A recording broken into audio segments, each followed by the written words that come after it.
Ever since I was a child, I wanted to start a cult.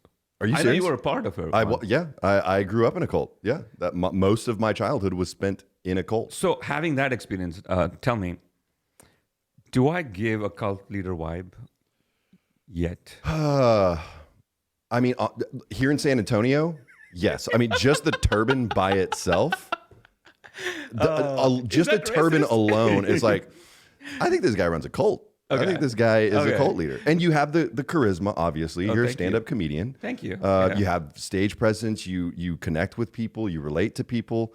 And so that's really all you need to be a good cult leader. Really, you just have to figure out like what your thing is. Like, what's your thing as a cult leader? Like, are you trying to just bang a bunch of people? No, I have no agenda. I just want to chill. Take your clothes off and just watch TV. there it is. You want to establish a nudist colony. That's what it is. I think that's your thing. If it leads to weird stuff, I'm not opposed to it. I'm not opposed to that. Guys, if we get naked and some weird stuff happens, hey, that's fine. Yeah. That's just part of the cult, baby. Exactly. And I won't bring in any drugs or any alcohol. It just will be natural from the heart. You're kind of ruining the cult at that point. No. This is going to be, you really wanted this weird thing to happen. There was no outside influence. It just came from the heart. You are as creepy as me. Like the creep in me honors the creep in you. Okay. That's I actually love that as a catchphrase for your cult. You know where I got that? The creep in me honors the creep in you. Exactly. Yeah. That's my version of Namaste, which is the divine in me honors the divine in right, you. Yeah. You're creating space for people's creepiness. And then you just, like, exactly. Drink some chai naked. There we go. Yeah, I mean, that is beautiful. That is actually beautiful. So there wouldn't be a religious aspect to it at all.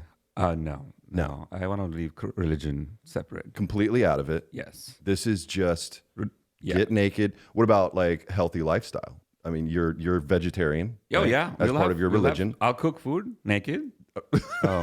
Everything. We'll have everything naked. We'll have food naked. We'll probably do some yoga. You already have a big house, so the compound is there. Yeah, the house. I live in an apartment right now. Oh no! It was a very small apartment. That's why I don't want more than 5 people for this open mic. Okay, that's the max I can fit into my apartment right now. But I can rent a space. I forgot. Yeah, you had to get rid of your big old house. I still have the house. I just don't live there. You just don't get to enjoy the fruits of your own labor. Yeah, that's brutal. This just turned super sad. It got real dark.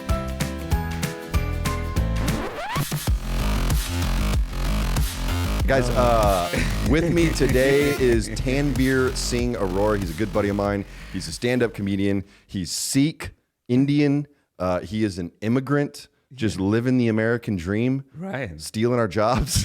I didn't steal. Y'all created it. I just took one. I mean, you can. They're still hiring. I didn't steal anyone's job. Honestly, you probably could hire a lot of Americans because you're a boss. Pretty much. How does that feel? I'm not stealing your jobs. I'm giving you jobs. You're welcome, America. I got to say, though, this is probably the first time Davey has ever said my full name, and it was such a turn on. Tanveer Arora. You've never said that. You know why I said it? Yeah. Because the initials, TSA, is just so hilarious to me. That is literally my first joke ever that I ever wrote in stand-up comedy, because I was like, how do I start my set? Like, they're like, oh, you need to introduce yourself. You need to address your name because that's weird. And I'm like, all right, I need a joke about my name. Yeah. And I remember when I had just landed in Houston, very first 2009 August. And there's announcements like the TSA person, the TSA. And here's the thing, my dad always calls me TSA. I didn't have any idea, like, oh, TSA means travel. That was your nickname growing up, was TSA? Till this day, my dad will text me, hey, TSA, how are you? And I was just like, are they calling me? How do they know I'm here? Like, and you're literally an American TSA nightmare. Like, I am. If I saw you in the same security line as me, I'm not getting on the plane. But he does like patting guys down, so. Yeah, that's true. I know, I like to be pat down. It's the other way. I'm a sub, I'm a bottom. Oh, wow. You did not know that about We're me. going to get into that, too. So there's no mutual patting down? You're like, I'm not doing any of the work? People have asked me about mutual pat. And I don't know. I don't want to do the work. I just want to lay there and just take it. I want to play dead. I want to be the Indian possum. I think that's called a pillow princess. Yeah. Oh, I want to be a pillow princess. Yeah. Well, that's what you are. Oh, I mean, as a sub bottom, you are a pillow princess. Wait, how long have you been in the States? I was like, oh, he's gonna ask me. How long has he peed? When did you realize you were a bottom? Now we're gonna get to all that because obviously that's a he's into me. I don't like a shock. Like, he's into use a little me. bit of lube, just like make your way in, earn the thing, Dude. Sometimes I'll be up for that shock factor thing, but yeah. Just the surprise come from behind. Yeah, exactly. Come from behind. Don't distract me with all these sexual things. I'm honestly, I went back to your childhood, and you immediately went back into. Well, I didn't go back to your childhood. I went back to your immigration to the U.S. Yes, and then you associated that with. My bad. I apologize. My name is Tanveer Arora, and I apologize on this behalf. Also, you call me a Sikh Indian, which I also was like, does Davey even know that I'm Sikh? Yeah. Okay. I do. I apologize. You come across as a very racist. I'm like, he doesn't know. He has no clue what I am. He probably thinks I'm Bangladeshi. No, dude, I'm very culturally aware. You do not give me that vibe, though. I'm sorry. I try. Well, honestly, I overcorrect on it because I am so white. Yeah, you are very white. Probably I definitely have some privilege in me. That's for sure. So I try to overcorrect and be even more culturally aware and tolerant. I respect that. Thank you. So to answer your question, 2009 August is when I came here. Okay. Did you already speak English when you came to the States? Okay. Now a little bit racist. That's not racist, dude. I'm curious about how you learned to speak English. So a lot of people don't think that English is very common in India. All my schooling, most of the schooling is in English. Our textbooks are in English. It's just the British version. Okay. It's not. So it's a little different. But yeah, I already spoke English. I did struggle with it, and I talk about it. There's actually a YouTube poem thing that I had published 5 years ago or something, which talks about my struggle with English. Like just learning it or actually speaking it? Both, just learning. Because I knew English. I never was able to fully communicate in it. I would struggle with it. I had my struggles. I would feel ashamed because maybe even the accent, especially coming to America with the accent. When I first got into comedy, I would write jokes and people would not laugh. And I'm like, maybe I'm not funny. But a couple of people are like, no, they do not understand what you're saying. Dude, anytime you have a joke with a V in it, I'm just like, they're not going to get it. For the love of God, or Allah, or Jesus, or Waheguru, V and W, I do not break it. Okay, let's talk about it. Break it down for me, because I have to master this. Okay. First of all, why did y'all create this V and W thing? Can we just not? Well, if you think about it, a W is just two V's side by side, right? And so that changes the name, or changes the sound, I should say, from V to woo. That's really all it is. But even when you say your name, Tanveer, you say Tanweer. Yeah. Yeah, you do. I don't get the difference. I can never. All right, let's try this. Give me two words, a V and a W. Let's say virgin. Virgin. There we go. See, that was perfect. That was, little off, but still, it was. I like how you said it. Wasn't. It's perfect. It's a little off. It could use some work if I'm being real. Victor. Nah, see that one you muddled that one a little bit. Yeah. Here, this would be a tough one because it's both. Victor Wooten. Ooh. Victor Wooten. Oh, he nailed it. You got that perfectly. Tell me to say it again, and I'll fuck it up. Victor Wooten. No, you got it. Okay. No, that was perfect. All right. I think it's just when you're not thinking about it, the V transitions to a W. Yeah. Okay. Yeah. Water. There you go. Perfect. Water. I've never heard you do the inverse, right? Where you turn a W into a V. Yeah. You always just revert to the woo sound. Okay. And I think that's probably just probably the Indian language. The Indian language doesn't have a V sound in it, does it? I think that's what it is. And that's why most Indians struggle with it. All this crash course on the V and W that we just had in the last couple of minutes. Yeah. It's already gone. I know. Yeah, no, I know. I'm going to see you on stage it's still in a couple days, and you're going to, it's going to be confusing again. It's going to be all fucked up. Yeah. I'll just try not using V and W in my set. Oh, there you go. Yeah, just don't use any V words at all. Exactly. Yeah. That's good. That's great. Yeah. Just completely take that out. V no longer exists for Tanveer, except for in your name, of course. So, Elliott, you said you don't have any shows, right? I'm going to start sending you my set list word by word. Just take out all the V and W's in it. Yeah, I can do that. Yeah, Elliott's going to rewrite all your jokes. Exactly. Yeah. Oh, he will pay you. Tanveer will tell anyone who will listen that he is rich as fuck.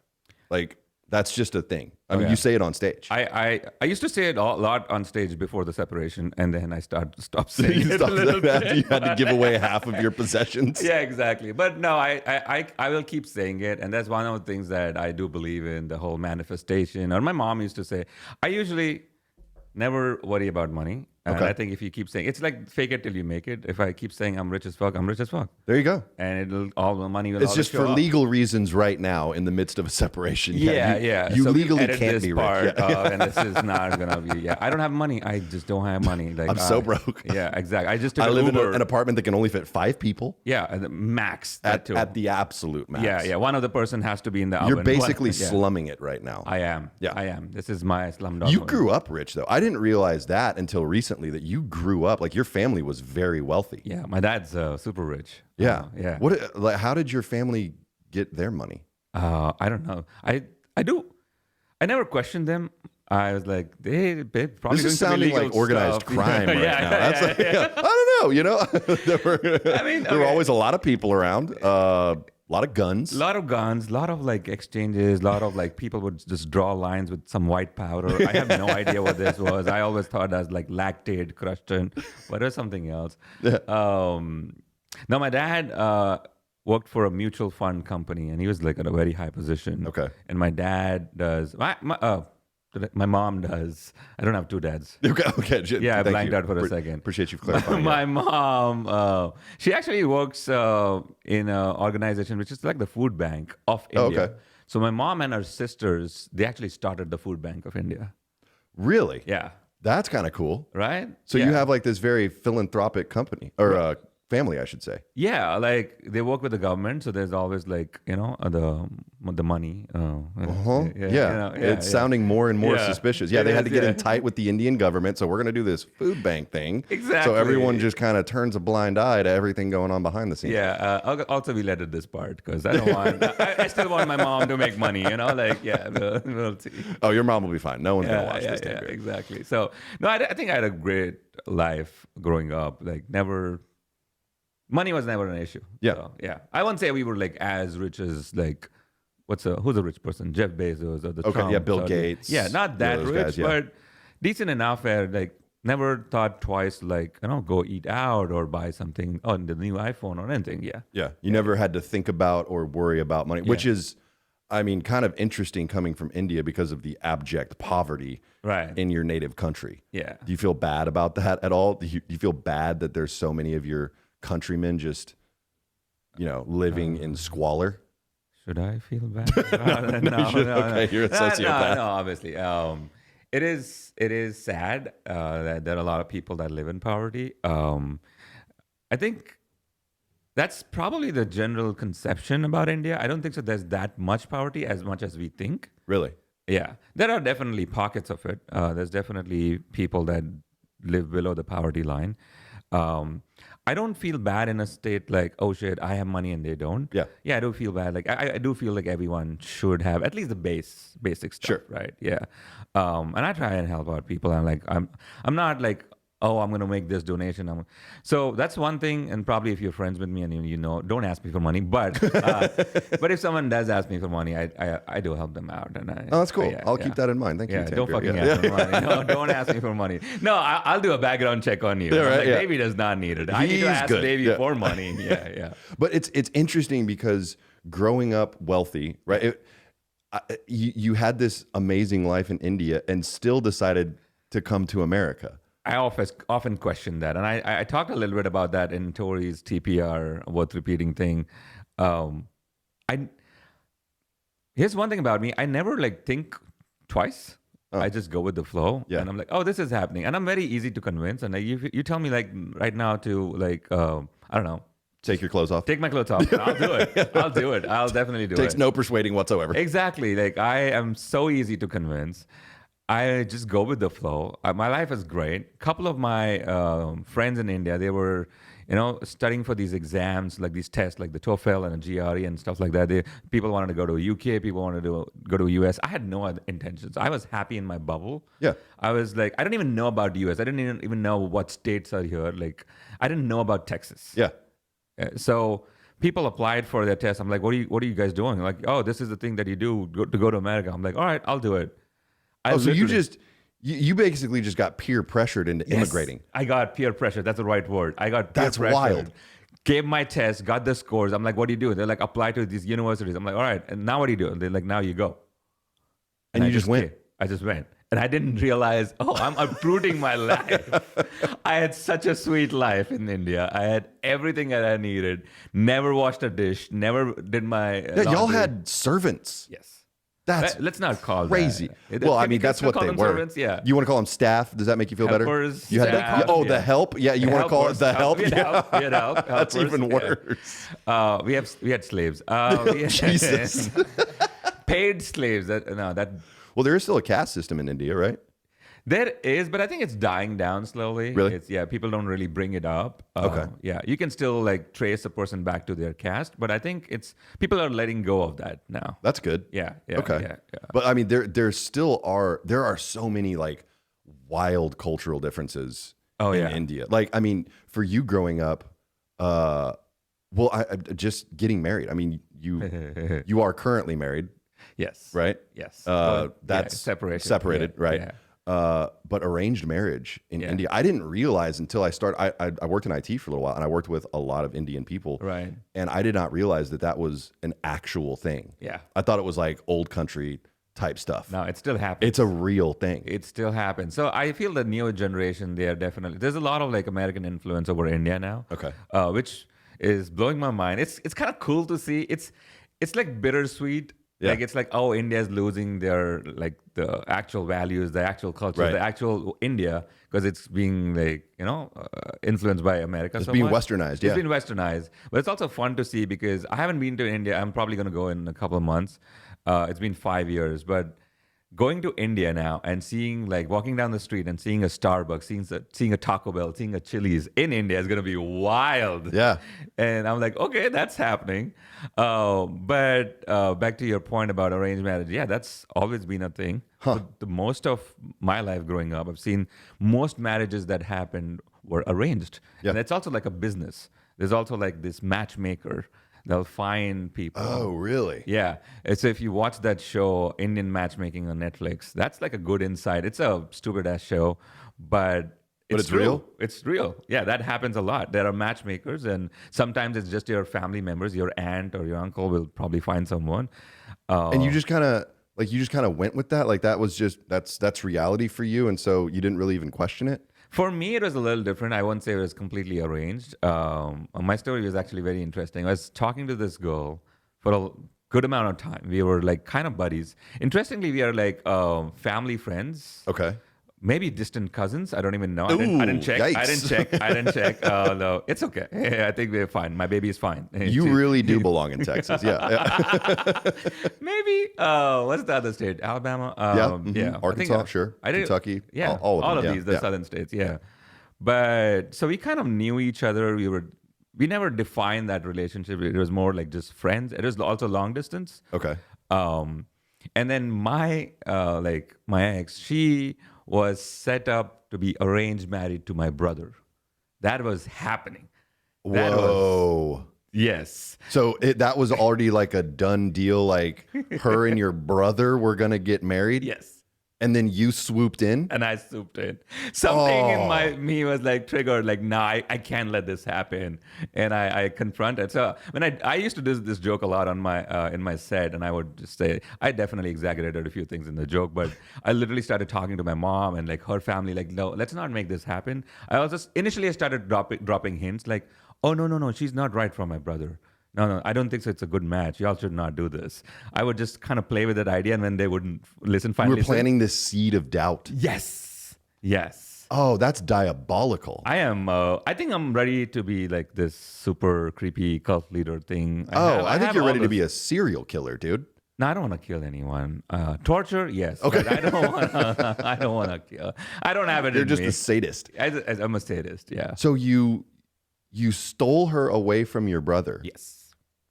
And I'm proud of it. My name is Tanveer Arora, and I'm proud of what I did. Took her away to America, Yes. and now you're divorcing her. Yes. Oh my God, dude. You just ruined her life and your brother's life. I didn't ruin it. I still didn't. I think they weren't a good match. Though it wouldn't have worked out anyway. They both would have been miserable.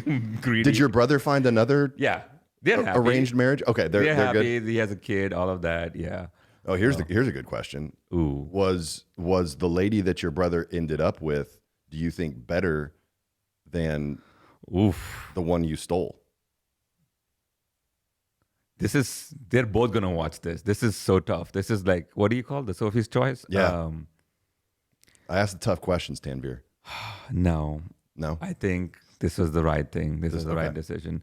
She was right for my brother, and then she was right for me. Okay. Yeah. That's a very political, diplomatic way of saying that. it. In my mind, I was like, how do I phrase this? Because the more I'm going to be out in public, the more this cult leader thing will come in. Yeah. I'll be asked questions. Oh, yeah.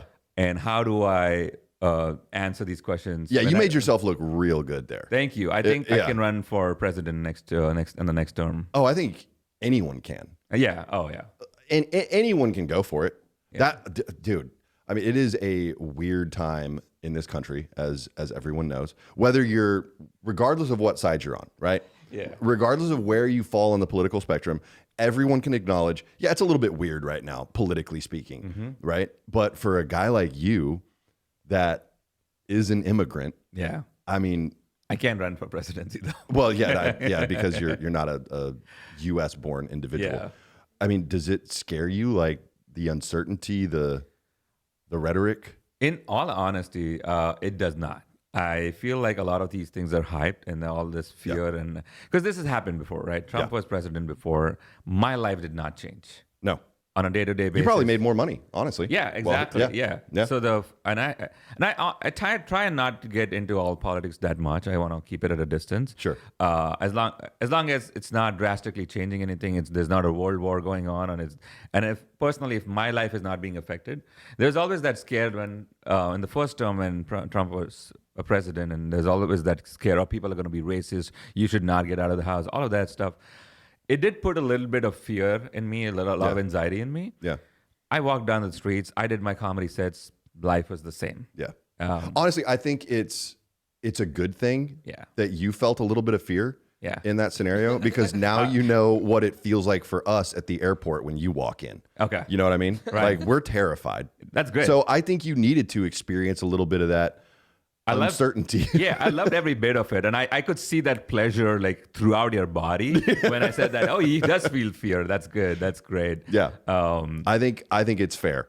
Okay. I want to know that you're feeling the same thing I am when you get in line behind me at the TSA. That'll be fun. So let's travel together. I'll be during when Trump actually is sitting in the White House, like next year. Yeah.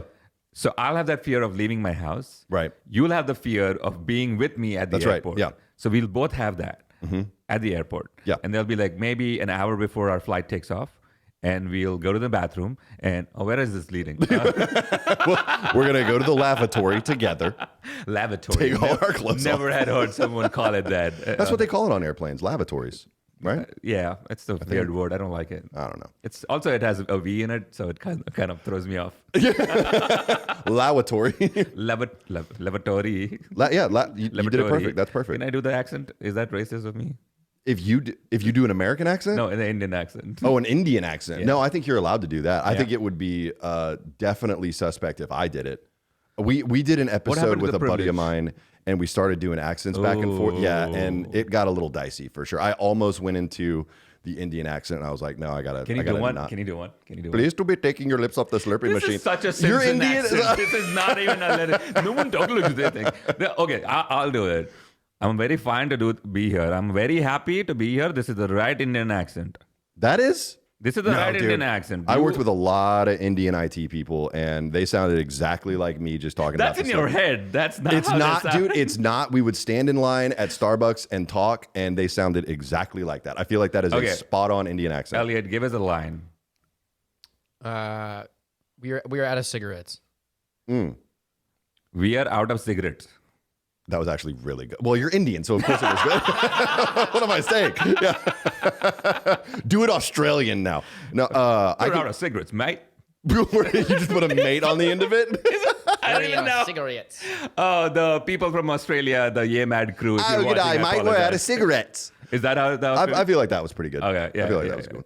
Now, okay, so we're joking a lot about like TSA and being afraid to fly on airplanes with you, right? But the fact of the matter is, you're Sikh, yes, which is very different than Muslim, right? The Sikh religion to me is really interesting because I did study Hindu a bit. Hinduism, yeah, okay, yeah.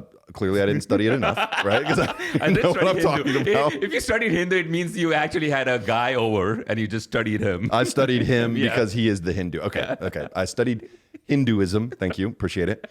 But never really knew a lot about Sikhism. Right. And the one thing I do know is that y'all were like this warrior culture for a long time. Yeah. And that's why you wear the turbans, you can't cut your hair because it's like this vow that you take, right? Yeah. So how do you in America with your lifestyle, the choices that you make, how do you rectify that with your religious upbringing? So that's like now the podcast is going to be like 2 more hours. There's a lot to unpack there. So yes, Sikhism, warrior class. Let me start here. Growing up in India as a Sikh person and with all the cultural values and all, how I grew up in fairly conservative household, I would say. Okay. Most of India, at least at that time, was that. Anyone my age would have had that experience, regardless of their religion. When I first came to America, I had a really amazing realization. I did not know for 21 years of my life that a person can choose their religion. They can change their religion. Yeah. It was ingrained in me that if you're born into one religion, that is it. Right. So I would hang out with people, ask a lot of white folks like, "Oh, what religion do you follow?" And they said a statement. I don't remember who it was, but someone said, "I used to follow this, but now I follow this." And I was like, "What? You can do that? You can do that?" Exactly. It was just like a light bulb. Like, what? This is so interesting to me. Yeah. So that is one part. Not that I changed my religion. It was just like, oh wow. So there is some kind of you can be fluid. You don't have to follow everything to the core. Sure. Not that you shouldn't or you shouldn't feel guilty if you're not following everything to the core. So growing up definitely had those values. Like every Sunday we would go to our church, our temple, and follow a few things. Still, I didn't follow everything. If you are a true Sikh and if you follow everything by the book, you're supposed to get baptized, our version of getting baptized. And then you're supposed to do a lot of things. Wake up 4 o'clock in the morning, do some prayers. You're supposed to actually have a sword. Maybe it's kind of got shrunk down to a knife. You got to have those. There's so many things that you're supposed to do that I never did growing up. You're supposed to carry a dagger or some sort of is the blade. Word. Yes. Because you are part of this warrior culture? Yes. It's also for self-defense or for injustice. Like if you say a Sikh guy is walking down the street and he sees someone is being attacked, you take a dagger out and just defend. That's your responsibility. That's your responsibility as a Sikh. Oh, interesting. How are Sikhs viewed by other Indians? So again, a lot of this is muddled and it's so gray right now, but for the most part, it's always been the protectors. A person you can feel safe with a Sikh person. Interesting. A lot of if you read the history, when the Mughals were attacking India and the Hindus, there's always a fight between the Muslims and the Hindus. The Sikhs took upon themselves to protect the Hindus. They are the kids and the females of in the Hinduism. It was a Sikh's responsibility. I got this. Wow. Yeah. That's a lot. That's heavy. That is heavy. I mean, that's a I don't want to say a burden, but it's got to be a weight on your shoulders. Like this is the ancestry that I come from. Yeah, but it's easier for me in America because if I walk down the street and if I see someone in trouble and someone's been attacked, all I got to do is like call 911 and get my ass out of there. Okay. I helped. I feel better. I'm not gonna fight. I'm not. In reality, I'm pussy. The average American that sees you is just gonna be scared anyway. So why should you protect them anyway? That's great though. I actually like that. I've never. Is this another thing? Like, cause I don't look in the mirror while I'm walking down the street or I'm at the airport, right? I have not realized. So I saw you at the airport once, right? Yeah. Yeah. And then I traveled with Mary the other day, and I traveled with maybe a bunch of other comedians. And they all have told me the same thing. You do not realize the amount of looks you get at the airport. Oh, yeah, dude. Yeah. I don't feel that and I don't see that, but I mean, it's good. And if only these people at the airport knew, like literally it's ingrained in him to protect you. Also, he's such a pussy. He is going to just run away from I'm like, no, I can't do this. I'll piss my pants. I'm not a fighter. No, you're a lover. I'm a lover. You really are. Yeah.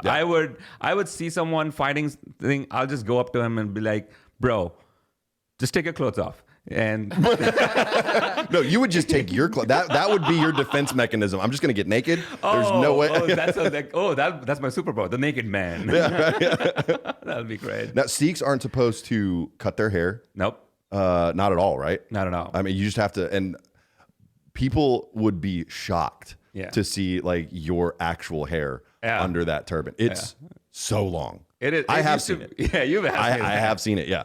You see? Where have you? Wait. Social media. Oh, social media. Yeah. Did I invite you over ever? No. I mean, I have. You've declined it, but you. I would have come to your big house. I'm not coming to your apartment. I have one of those. I'm good. You know. Just like it's gonna be just 5 of us. It'll be intimate. You have some jokes too. I got a big Alaskan king size bed. We're gonna have fun. Yeah. That's what I'm gonna do. That's the stage. That we'll do the jokes, and I want to do something with comedy. Tanveer's gonna invite me over for a writing workshop. Yeah, we know exactly what that means. I'm not that kind of creep. That's the other guy. He has a W in his name. Oh, anyways. Shut up, Elliott. No, but the warrior class protection, that's part of it. Cutting that's a big thing. Cutting your hair, you don't cut your hair. Why aren't you allowed to cut your hair? I've questioned this growing up. That's one of the things I've definitely questioned my dad. I used to be like, why can't I cut my hair? And my dad would always say that it's something that God gave you and you got to keep it intact. Because it's interesting because it kind of parallels with a story from the Bible. There was this guy, Samson. Okay. And he took a vow that he would never cut his hair either. And he was a warrior, and his hair was like part of his identity. Yeah. And then when he did cut his hair, he lost all his strength. Like, someone told me about that. He was like this powerful, strong man guy as long as he kept his hair long. But then as soon as he cut his hair, he lost all his power. It's gone. Yeah. So is it? I mean, do you think it traces back to a similar like kind of origin story with the hair? I would want to say yes. Okay. I don't know for sure because I do know Sikhism, and that's what I call it. I call it the apple of all religions. Like, we didn't have a lot of things of our own. What we did was we stole things from the Christianity, we stole things from Islam, we stole things from Hinduism, and we came up with this new iPhone. We're like, hey, a new product. This is the coolest new thing. Sikhism is also sometimes known as like Hinduism 2.0. Really? Yeah. It's not, y'all don't practice traditional Hinduism. Y'all have basically your own religion. Yeah. So if you read the holy book, it literally has those verses, those paragraphs lifted from Christianity, lifted from the Bible, lifted from the Quran, lifted from the Bhagavad Gita. Oh, wow. It's like the modernized version of religion. Yes. That's kind of cool. It is cool. And I used to do that joke a lot. Like, it's the apple of religions. Like, I love that joke, that comparison of like, this phone has a lot of Android stuff and other Nokia stuff. And we just made it our own. Yeah, you just created like a mishmash of all the religions that everyone can get along with. Though, yeah. That actually is like really, really cool. Do y'all have multiple gods like Hinduism does? No. We took that whole concept of gods and multiple gods out. The only thing you're supposed to worship is the book. That's our God. Really? Yep. So there's no like deity? No, there's no deity. So if you I go had to the no idea. Yep. If you go to see, I kind of like that. Also, it's like it's. Did you have a prophet or something? There were 10 gurus. Okay. Over time, and every time one passed away, they passed like the thing to the next guru. Okay. And when the 10th guru was like, my time's done. Yeah. From now on, this is your guru. It's the book, and he followed that. So that's it's just the book now. There's not like a Sikh leader necessarily. Nope. So if you go to a Sikh temple, you bow in front of the book. There's a 1,500 pages, 1,400 pages book. That actually makes a lot of sense. Yeah. I mean. Yeah, I'm getting on board with Sikhism right now. This is kind of cool. That's my thing. Convert people to Sikhism and invite them to my naked club. I'm not wearing the turban. I'm not doing it. Have I ever tied a turban on you? I don't think so. No, You gotta do that. Oh yeah? Yeah. Get a little turban going? Yeah. Might be fun.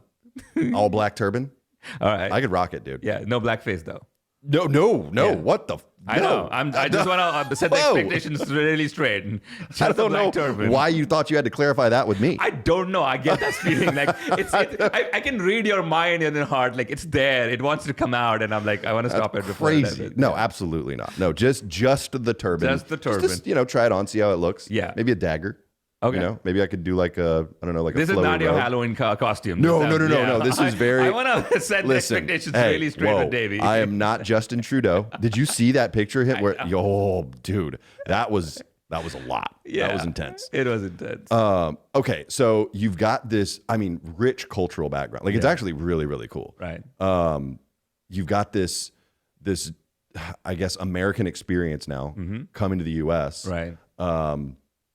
You brought your wife with you. You have a baby too. I do have a baby. And then a few years ago, you kind of shook up the comedy scene in San Antonio. I'm just gonna drop it right now. Drop it. Came out of the closet in pretty dramatic fashion. And you talk about it on stage too. Yeah. You talked about it on the Kill Tony podcast, which has been seen by millions of people. I know. So everyone knows now, but San Antonio got like a taste of it a couple years ago, right? Like it was like 2 years ago. Yeah, I had a soft launch with a joke that was like, my wife is really possessive about me because we went for this couples massage. Yeah. And both of us had a female therapist and she was not okay with it. Mm-hmm. And she made me get a male therapist. Yeah. And I did it. Yeah. Joke's on her. I'm bisexual. Exactly. When I did that joke in San Antonio, everyone was like, "Oh, he's just writing jokes. It's just a joke." But that's like kind of like my soft launch to see how people react. Yeah. And I'm like, and maybe one or two comics. I think Tram at the time asked me like, "Is this real?" And I'm like, "Yeah."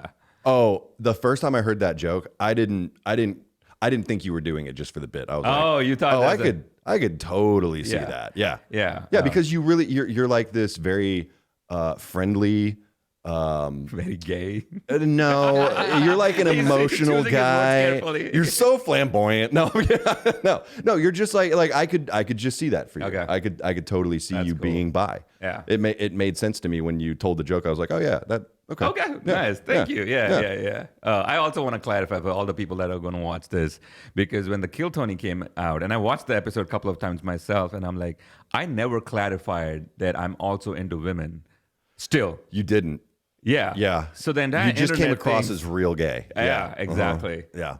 Which is fine, but I don't want to go on Kill Tony again once more and just clarify that and be like, hey, I'm still also into women. Just so you to kind of let Just a little everybody bit, know. yeah, Yeah, I just want to set the record straight here. Yeah. I do like women, which you do. I've seen you with women. Yeah. I've seen you with men and women. Exactly. Not like Not actively, at the same like time. in the You will come Tuesday to my open mic.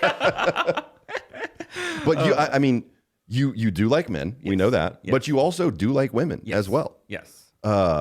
Just dude, this is so wild because again, coming from your cultural background, Right. that's not a thing. Yes. It's not a thing in India. Right. And so now you're having this all new experience. Like you already had the American experience, immigrating here, becoming successful, like Right. and continue that American experience with going through a separation, right? Yeah. And then exploring your sexuality. Yeah. From a religious perspective alone. I grew up in a very religious home. Right. Very conservative, very Christian. Right. Right. There would be no room for that. Yeah. In my family. Right. So for you, how did you navigate through that? So the interesting thing is I'm still navigating through it. All of this has happened. The major thing, I think the Kill Tony was the one that kind of like really pushed this and it made it really public. And I really started navigating it because I still lived in my bubble in San Antonio. Not a whole lot of people cared. Things were happening in my life, like the separation, me coming out, and all of that stuff. But it was kind of like on a smaller scale, and it didn't have that much of an impact. Yeah. The Kill Tony made it very public. Yes. Which honestly, I didn't plan on it. I wanted to talk about being banned from a comedy club in the Kill Tony interview. I wanted to steer the conversation that way. Yeah. And then Tony asked me a question, and I was like, okay, we're going to talk about this now. All right, Tony. Yes, I want to see you naked. Yes. Exactly. Yeah, I do want to see Tony naked, but we'll see. I've heard, I mentioned this the other day. I have heard from reliable sources that Tony's packing. Tony is packing. Yeah. Like he has 2 or 3 dicks. Oh, no, that. I just mean he's got a hog on him. All right. That's what I've heard. We'll see. I'll get there. But I'm going to get you, Tony. No, that kind of kicked out a lot of things for me. And I would say I'm literally right in the mix of navigating it all. Like, so much stuff to like deal with parents because my parents saw that. That's a whole different thing. Just the separation itself. Did your parents already know before the Kill Tony episode? So, did I talk about this in Kill Tony? Maybe I did not. My ex, like the person I'm separating from, she caught me, right? She found a picture of me, literally with a dick in my mouth. Jesus. What? Dude, you're like an IT expert. How did you not have that like on lockdown? I had it locked down, and then the company that I love the most, Apple, screwed me over because they had an update which basically reset the setting of syncing your iPad and your iPhone. Oh, dude. I'm at the comedy club. I did a set. We were just hanging out after the midnight show, and I get a call from her saying, "You need to get your ass home." And I was like, "Whoa, dude, that is so intense." That's making me sweat. Yeah, dude, like my stomach just started hurting. Dude, mine too, because I've always done sets and then we just hung out and we went home at like 4 a.m. That was like the norm thing to do. I'd never got a call from her that late at night. And that call was like, I'm like, something happened. Yeah. And that was the start of all of this. That night is like, yeah, it's still this, I can feel it. That's a lot. It is, yeah.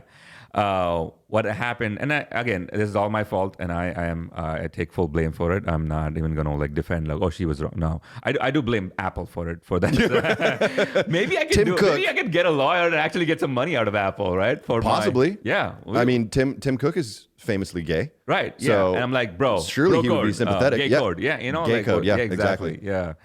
But she was so angry that she sent that picture to my mom. Oh, dude, what? Fuck. That went to your mother? Yeah. So when you say about navigating, that was I started with so much. It didn't like build up to it. Like I got to navigate this and then this and then this. It was just like thrown at me. Like the universe was like, let's see how much you can handle. I would be terrified if my mom got a picture of me with a woman, let alone a man. Yeah. And not hanging out with a man. It was... Also, to be clear, I do not have pictures out there of me with a man. I have no problem. There's nothing wrong with that. Not yet.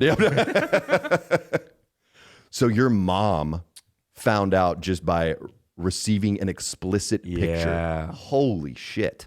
And I feel for her, like as a Indian mom, growing up in India, staying in India with that conservative background.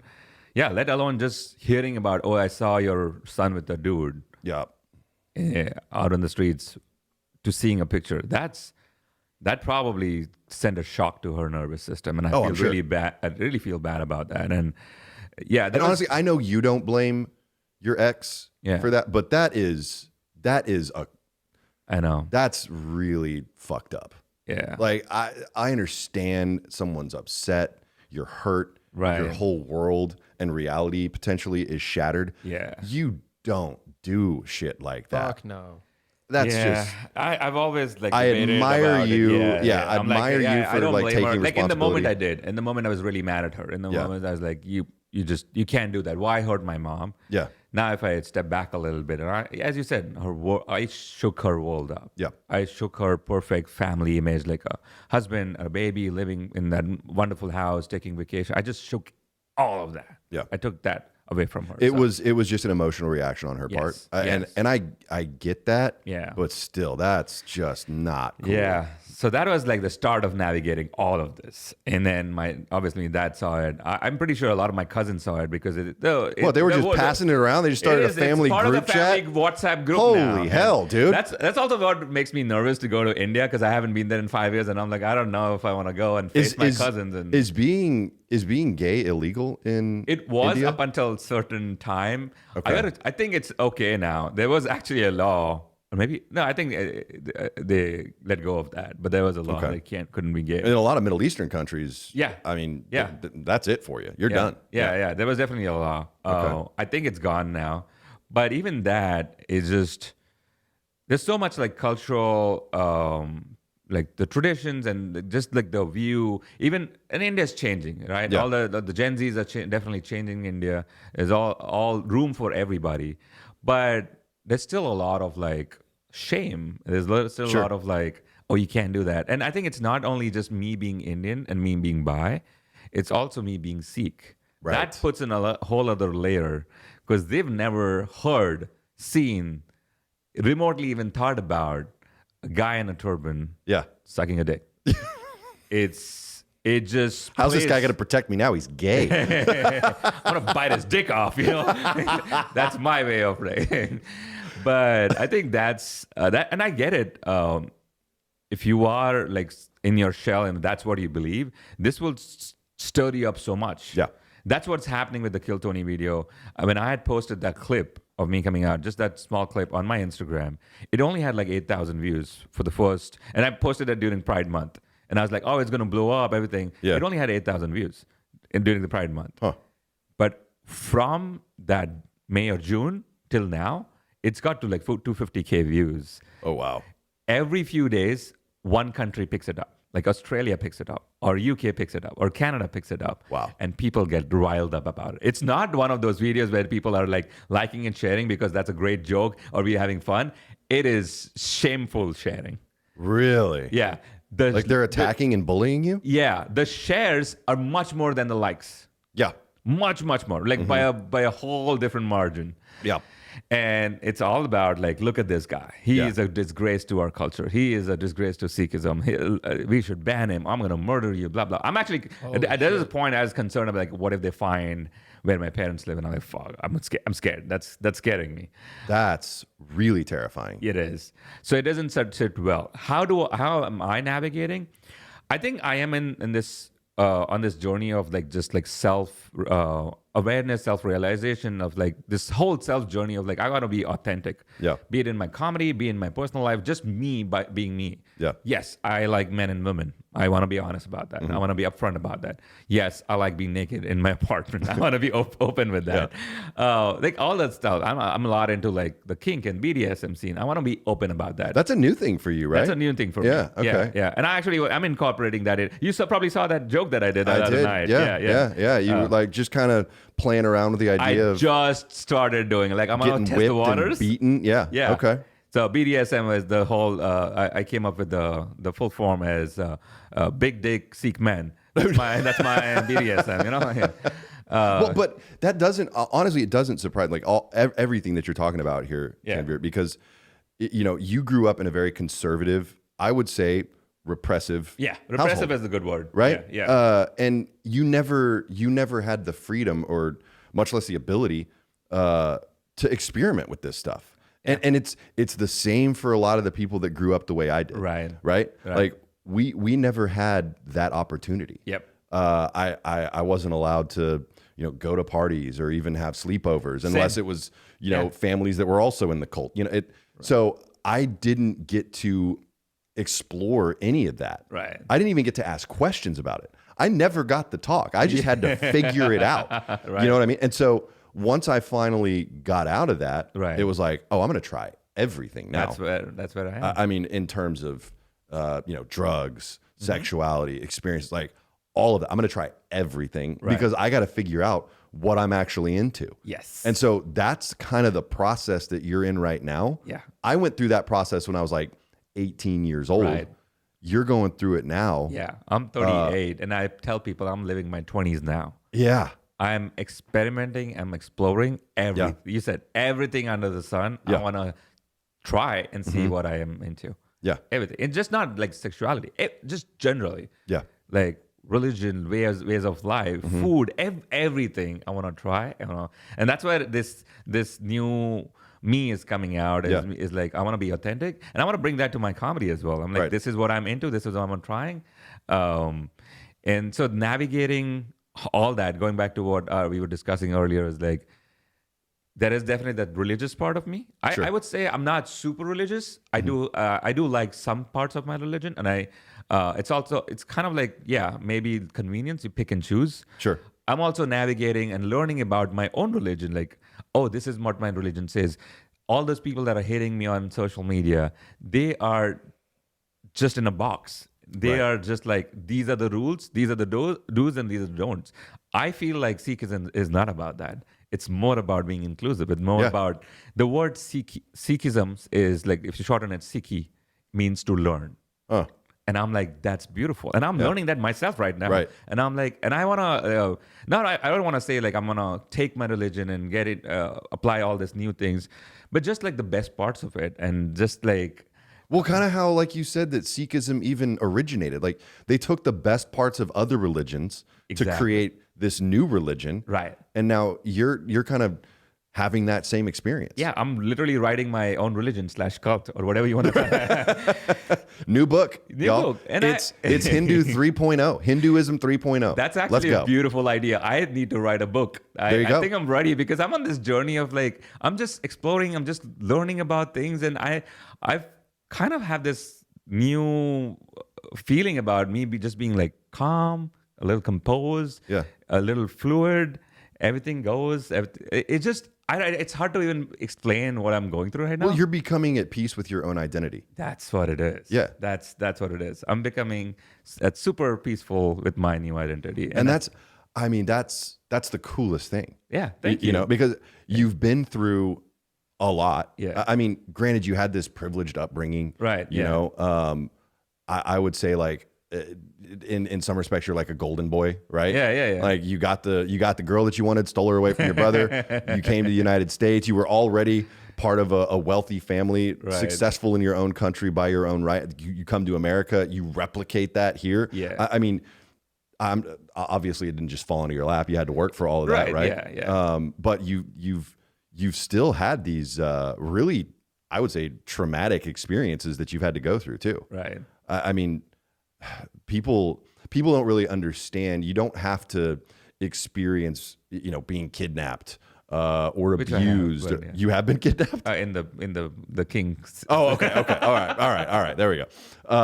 But you don't have to experience that kind of extreme stuff to still have like these traumatic experiences that you have to work through on your own. Yeah. I think there are struggles every time. Like you just don't have to be. If you're poor, there's a money struggle. There's a wealth struggle. Mm-hmm. But even I think the richest people, like wherever you are, you can probably have no struggles. But it's always like a perception. Oh, you're privileged, so you don't have struggles. No, you have a whole different set of struggles. For me, coming to America, building that life again, working hard, like doing the IT job. Also, just like I've never in my life lived alone. I've always lived with my parents. Yeah. Then roommates. And then my wife. Yeah. I had never, so that was a big thing at the age of 37 to move into an apartment and live by yourself. Yeah. Be okay with that silence. That was triggering as fuck. Oh, I'm sure. It's a brand new experience for you. And I've never lived with my own company. So learning that. And there's a lot of healing that's the word. There's a lot of healing that's happening with me, be it through sexuality, be it through just the way of life, living alone, discovering my sexuality, men, women. I now call myself pansexual, so I'm like into all genders. Just anything? Yes, anything, moving, anything with a heartbeat. Oh, God. Edit it out. No, but navigating all that and just like exploring different things, like what I like, what I don't like, being more public about it. I changed my Instagram bio with the Kill Tony thing. Just I think in not like attacking people that don't understand. I want to like get to a place. Not I may sound cultish, but I want to get to a place where I want other people. I'm pretty sure there's other people in the closet living. I've got messages from that Kill Tony video that, hey, you're an inspiration. That's cool. I'm still living in the closet. I don't think so. I have it in me to actually take the steps you've taken. So that's beautiful to hear. Yeah. So yeah, kind of like sharing with the world, sharing my life with this new life of being. I'm also gonna probably gonna try polyamory. That's my new thing to master. Oh, do a little throuple situation? Not even that, just like having multiple emotional partners, actually having multiple relations at the same time. Okay. Being open. I think that's also part of healing, because as humans, we are conditioned to just be tied to one person. Yeah, you can experiment, have someone in the bedroom. That's a whole different thing. But the moment your girl starts talking to another guy, the jealousy kicks in. It can. Yeah. It requires a high level of emotional maturity. That's what That's where I want to be. As I have tried that myself. Okay. And how did that go? I'll tell. It's exhausting. It is exhausting. I can't do it. Right. I can barely handle one partner, let alone multiple. Yeah. So it's just. I mean, it's not for me. Yeah. The idea is cool. Yeah. You know, like everyone. I mean, the threesome, right? Everyone puts that on a pedestal. Right. Like, oh, I would just love to have a threesome. It's exhausting. It's not all it's cracked up to be, Right. in my opinion. That's just me. Right. Maybe I'm just old fashioned. I don't know. It's cool. Just come to the open mic on Tuesday. The open mic at Tanveer's apartment. Yes, please on be there. Tuesday. Yeah, Tuesday. super fun. But no, it's part of like navigating this. I also want to navigate that and see if it's just. I feel like I just want to be emotionally very matured, evolve in that fashion. Well, I mean, as long as your business is out there, you might as well try it all. That's right? the thing. It can't get any worse. Exactly. You know? Yeah. And then I'm like, okay, it wasn't for me. It's literally what you said. You wanted to try all drugs. You wanted to try all sexuality. That's what I'm trying. I'm gonna try everything and see what sticks. Well, now, as far as some of your religious requirements, I mean, you have to be vegetarian as a Sikh. That's also, I think, it's a gray area. That's maybe like a misconception. There's a lot of Sikhs that eat meat. I think the only difference is the meat has to be what they call their version of kosher. Okay. There's a thing called be blessed jhatka. Or whatever. Yeah, it's wait, what's it called? Jhatka. Jhatka. So this is what I remember from what my dad telling me, and I could be way off than the actual thing. All right. But how the meat is cut, and the thing is always like with Sikhs and Muslims, there's always like they're polar opposite in their practices. It's like driving on the other side of the road. If you drive on the right, they'll drive on the left. Yeah. So in Islam and Muslims, they cut the meat with like they drain the blood and they do some chanting and do the prayers. Okay. It's called the halal version, right? Right. The opposite of that is jhatka, which Sikhs say the animal has to be cut in one shot and dead. No prayers, nothing. One shot. It's just like it has to be quick. Whoa. It has to be painless for the animal. Okay. We don't stop you from eating meat. That's fine. It's the law of humanity, but let's not cause that much pain to the animal. Okay. Just cut them in one shot, be dead. Take a dagger out. That's it. That seems Yeah. Nice. That's what I remember from my dad telling me. I could be off. I don't know. Right? Yeah. So it's just got to be one fatal swoop. One fatal. Yes, exactly. Yeah. They shouldn't feel that much pain. It should be like real quick. I mean, I feel like that's probably a good way, right? Yeah. Like, let's not torture these animals. Yeah. Right. Yeah. I don't eat meat for just like personal reasons. Like it's just the way it is. I'm a vegetarian by choice, not by religion. Oh, okay. Yeah. Okay. Like if you ask me to go hunting, I'll fucking kill animals. Let's go. No, I'm just Whoa. That's a joke. That is a joke. An extreme departure from just like the whole, Yeah, like killing animals and sleeping with dead people, all jokes. All jokes. Okay. Yeah. So you would not go hunting with me. What's it? Are we going after somewhere? I still want to get with Davey. That's been my like naked hunting. Tanveer. Naked hunting. Ooh, that's pretty fun. How do nudists hunt? Oh, very carefully, I assume. Yeah. So, like following religion, I would say, even being on this journey, I do want to incorporate both. You know, I don't want to be like. There's something grounding about religion. I'm not a religious person. I don't like say out loud, I'm a Sikh and I really followed it and I want you to follow it, or I start like giving unsolicited advice about you should do this because this is what my religion says. I'm not that person. Yeah.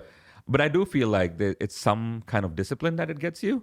And again, going back to like getting the best parts of it. Yeah. Right.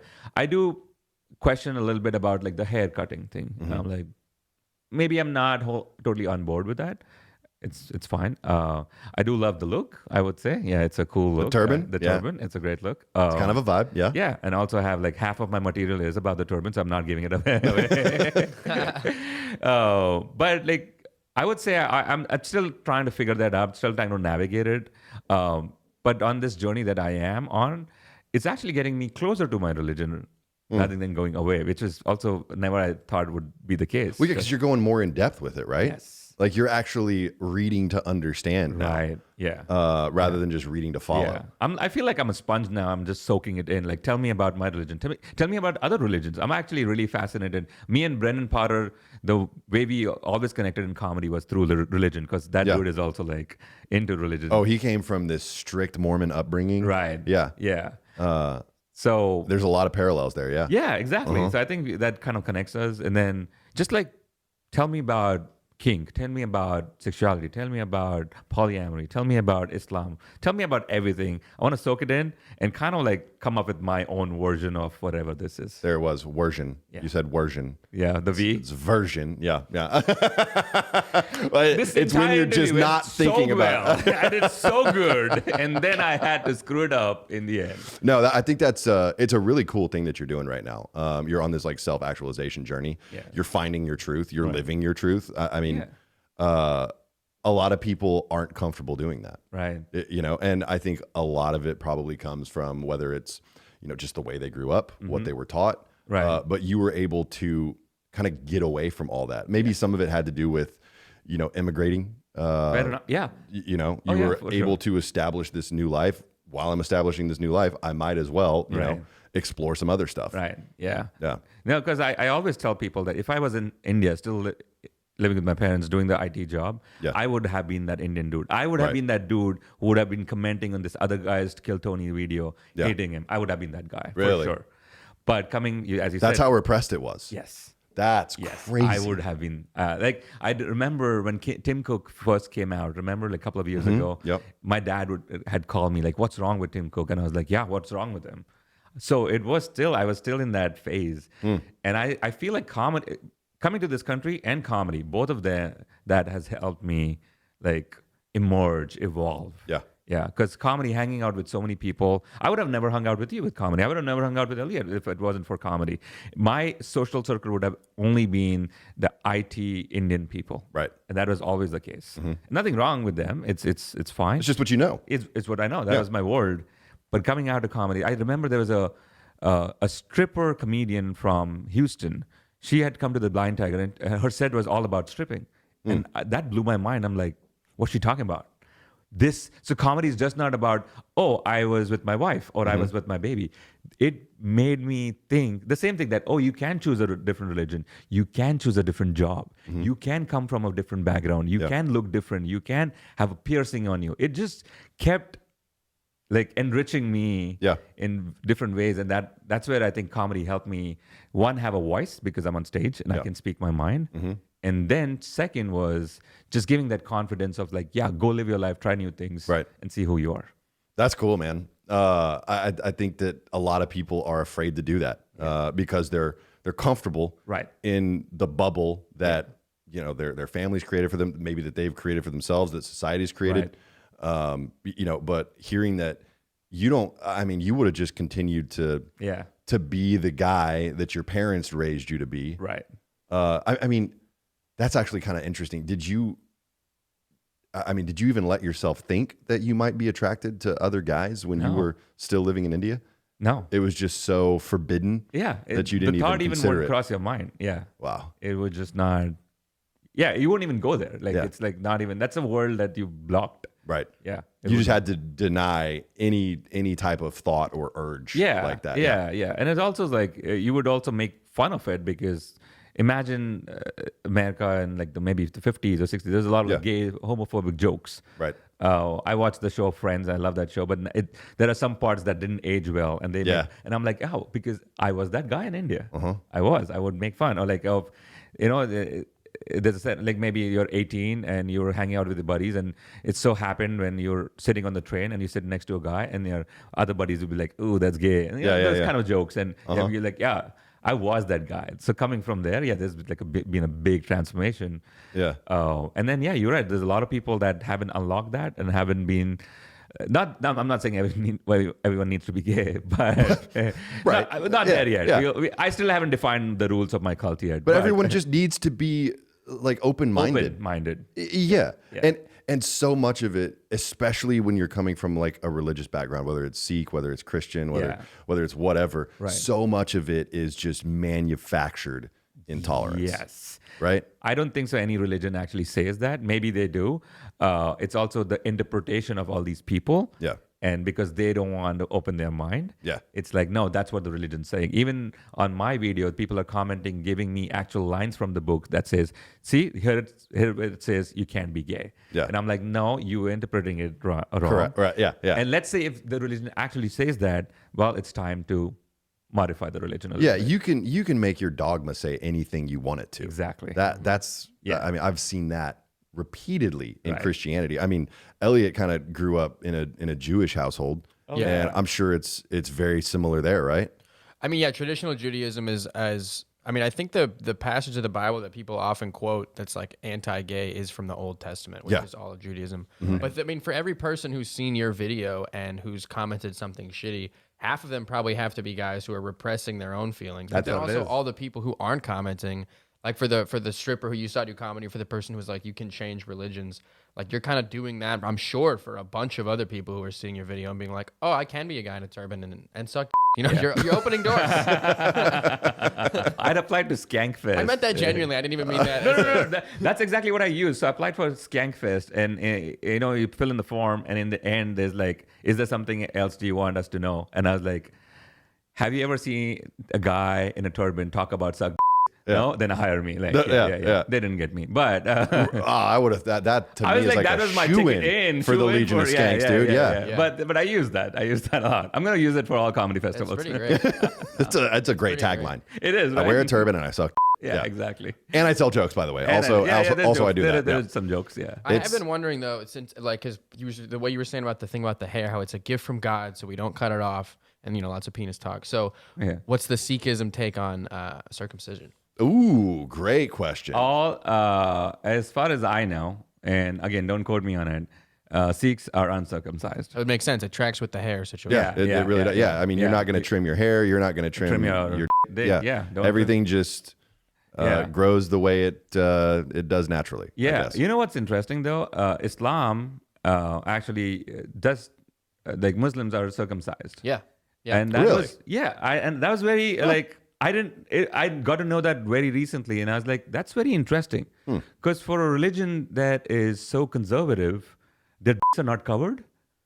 That's true. That's so That's true. such a good joke. Yeah. All right. I mean, you got a turban on your head and your other head. For a religion that's very pro-hood. Yeah. I'm using that. Thank you. Take it. It's yours. Let's just kind of talk about like what's next for you. Okay. Because I mean, you've been on this personal journey, right? You're exploring, you're discovering.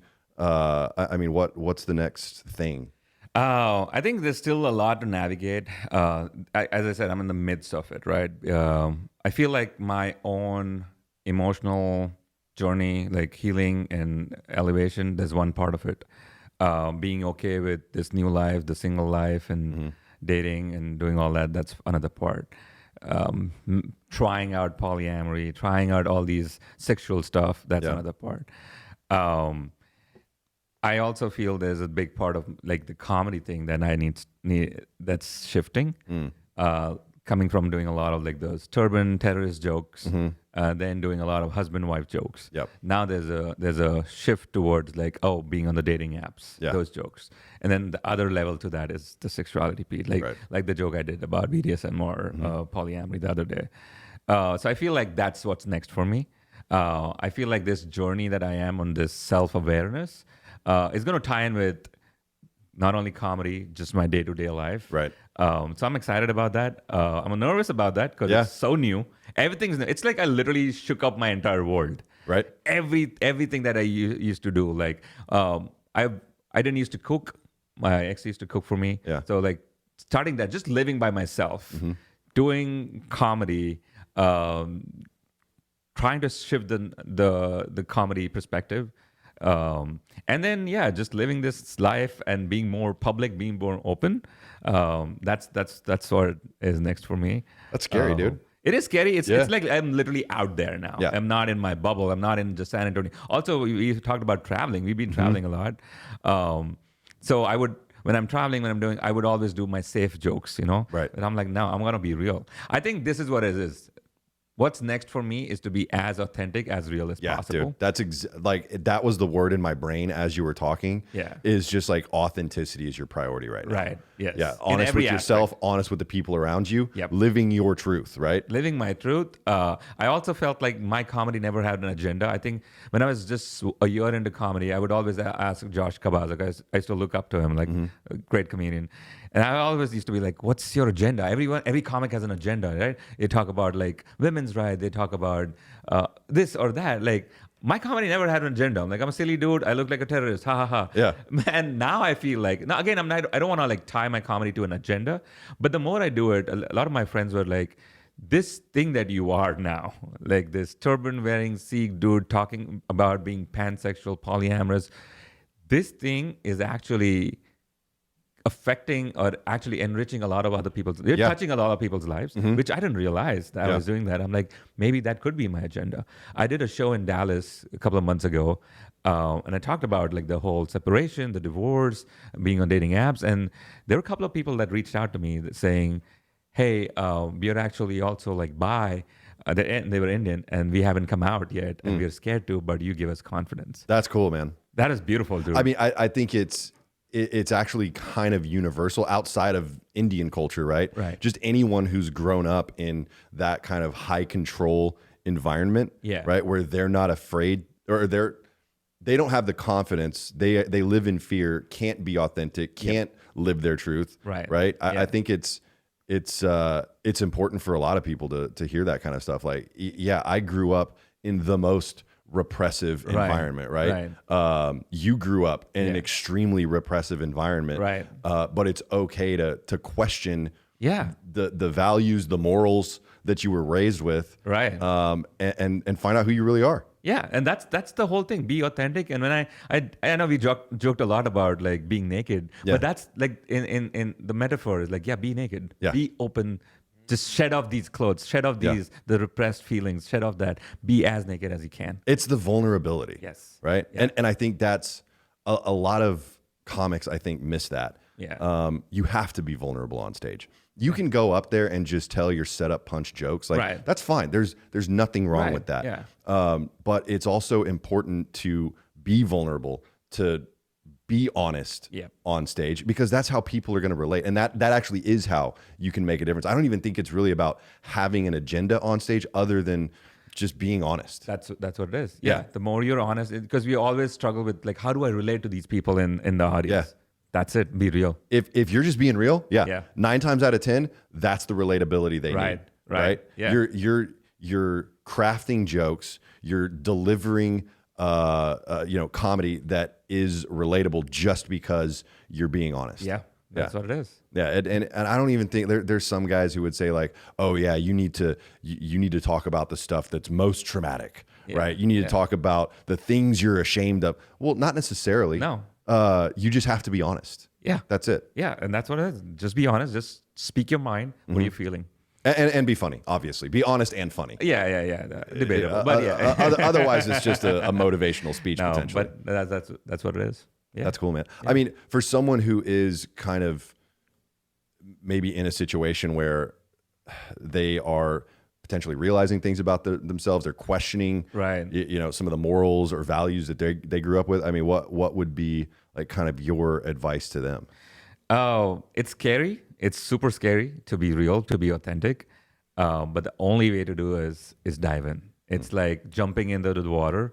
You'll figure out how to swim. You'll figure it out and have a good support system. I think that's what I didn't talk about that. Having a good support system. Yep. Have your close friends. Have those 2 or 3 people that'll help you. Those are your training wheels. Yeah. Find your tribe. Find your support system.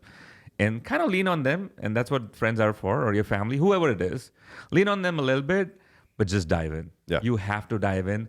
The whole point of this life, and people say, what's the meaning of life? There's so much spiritual stuff you can talk about it.